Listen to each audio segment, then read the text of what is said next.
기독교 대한감리회가 최근 평화통일정책 심포지엄을 개최했습니다. 네, 심포지엄에서는 기감의 통일운동 역사를 살펴보고 분단 신학의 한계도 짚었는데요. 관련 내용 기감 평화통일위원회 총무 송병구 목사 스튜디오에 모셨습니다. 목사님 안녕하세요. 네, 안녕하세요. 네, 안녕하세요. 반갑습니다. 네, 이번에 평화통일정책 심포지엄 처음 개최된 걸로 알고 있는데요. 어떤 내용으로 꾸려졌는지 먼저 소개부터 부탁드릴게요.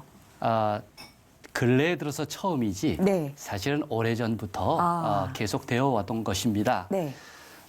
올해는 특별히 6.25 한국전쟁 70년을 맞아서 우리 감리교회 안에 새로운 통일정책, 변화된 통일정책을 모색하고 있습니다. 그래서 먼저 첫 번째 심포지움에서는 우리 한국 기독교의 통일운동과 함께 감리교회가 걸어온 길을 되짚어보고 네. 또 성찰하면서 또 그 유산도 계승하고 또 앞으로 실천 과제를 모색하는 그러한 시간을 가졌습니다. 네. 네, 심포지엄을 열게 된 배경도 궁금한데 말씀해 주신 것처럼 올해가 이제 한국전쟁 70주년이잖아요. 네. 그래서 의미가 더 컸을 것 같은데 어떠신가요? 그렇습니다. 한국전쟁 70년이라고 하는 것은 그만큼 우리에게는 역사적인 상흔이 아직도 남아있다는 얘기고 그리고 또 새롭게 회복해야 할 과제들이 필요하다는 뜻입니다. 네. 무엇보다도 교회가 그 일에 앞장서야 할 이유가 있는데요. 저희 감리교회로서는 지난 20여 년 전에는 평화통일 정책을 굉장히 주요한 교단의 이슈와 또 정책 사업으로 진행한 반면에 네. 지난 20년 동안 오히려 교회가 해야 할 역할들을 시민사회에 넘겨줬던 측면도 있습니다. 네. 다시 한번 교회가 해야 할 사명을 확인한 것이죠. 네, 그러면은 그 의미를 조금 더 깊이 깨닫기 위해서 6.25를 전후로 한국교회는 어떤 아픔을 견뎌왔고 또 어떤 길을 걸어왔는지 좀 더 상세히 설명을 해주시면 좋을 것 같네요. 저희가 살펴본 바로는 6.25 전쟁 때 무려 460만 명이 사망을 했습니다. 네. 그중에 민간인 희생자가 75%에 달합니다. 그러니 6.25 전쟁으로 사실은 남한, 북한 말할 것 없이 상처 입지 않고 희생당하지 않은 가정이 없는 거죠. 네. 6.25를 통해서 그 이후 한국교회가 깨어진 가정 또 공동체를 회복하는 일에 큰 역할을 했고 또 실망하고 좌절한 사람들에게 또 새로운 도전을 하게끔 복음으로 격려했던 것은 대단히 중요한 일이지요. 네. 또 한편 그것이 교회를 부흥하게 한 계기도 마련했고요. 네. 다만 교회가 전쟁의 상흔을 치료하는 과정에서 네. 평화의 교회로 거듭나는 일에는 우리가 최선을 다하지 못했던 것 같습니다. 네. 오히려 분단으로 인한 분노, 적개감 이런 것들이 지난 70년 동안 그 트라우마가 치유되지 못한 채 오히려 그게 쌓여오지 않았나. 그래서 오늘의 교회가 한국 사회에서 좀 답답하고 또 문제에 해결하기보다는 오히려 문제를 자꾸 야기시키는 교회로 잘못 인식되고 있지 않는가 하는 그런 안타까움이 있습니다. 네. 이번 심포지엄에서는 또 그 통일운동에 대한 성찰도 있었다고 들었는데 그 평가 내용들을 오갔던 내용이 있다면 어떤 게 있을까요? 네, 지난 70년이 우리 한국 사회에 큰 변화가 있었죠. 네. 군사 독재 시절도 있었고 또 민주주의가 또 진행되고 또 여러 가지 우여곡절 속에서 조금씩 한국 사회가 국제사회 일원으로서 어떤 자기 정체성을 모색하는 지난한 과정이 있었습니다. 네. 그런데 그 과정 속에서 한국 교회가 자기 역할을 하는 것이 참 중요한데 오히려 한국 교회가 그동안 평화통일에 대해서 모색이 없었던 것이 아닙니다. 그러나 그 분단 체제가 깊고 또 양극화된 현실, 그다음에 군사 독재로 인해서 오히려 이단시 되고 터부시 됐던 경향이 많았죠. 네. 그래서 우리 감리교회가 걸어온 길 가운데 특별히 제독 이영빈 목사님, 그다음에 아직도 생존해 계신 고령의 박순경 교수님, 이런 1세대 평화통일운동가들에 대한 역사적 조명이 있었고요.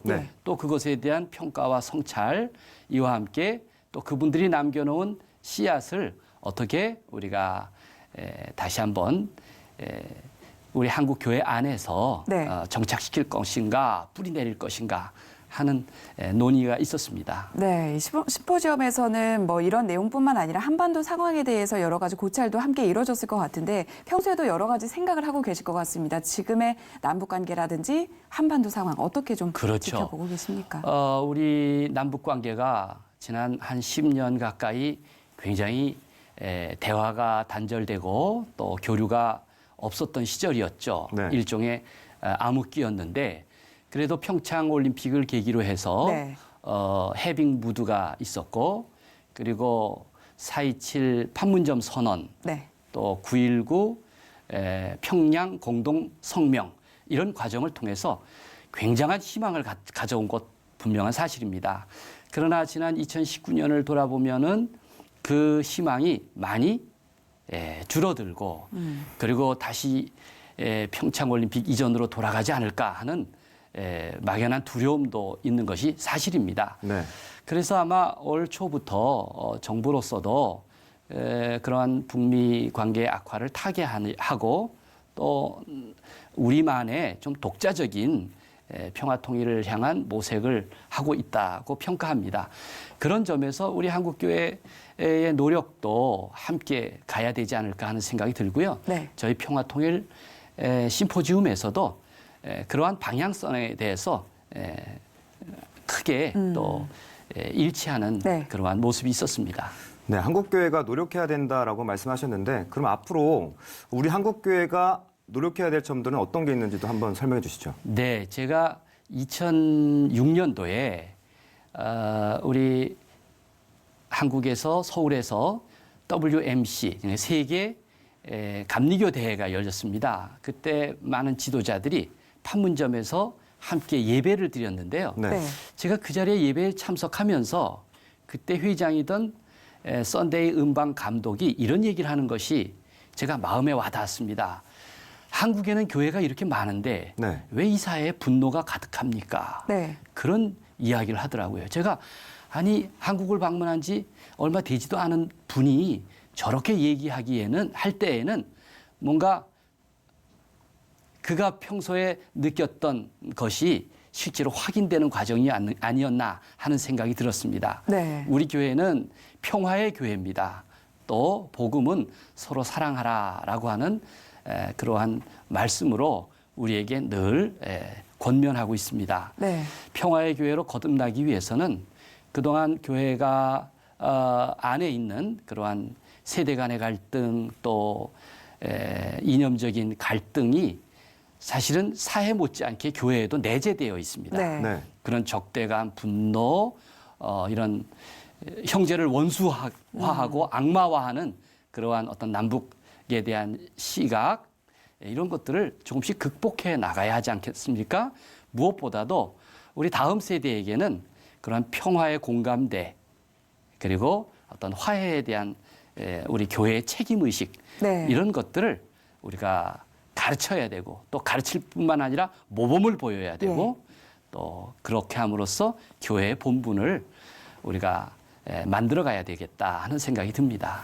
네, 2월에 두 번째 심포지엄이 열릴 계획인 걸로 알고 있는데요. 차기 심포지엄에서도 복음 통일을 위한 귀한 계획과 방향이 제시되길 저희도 함께 기도하겠습니다. 기독교 대한감리회 평화통일위원회 총무 송병구 목사와 얘기 나눴습니다. 목사님 오늘 말씀 고맙습니다. 네, 잘 들었습니다. 고맙습니다. 여의도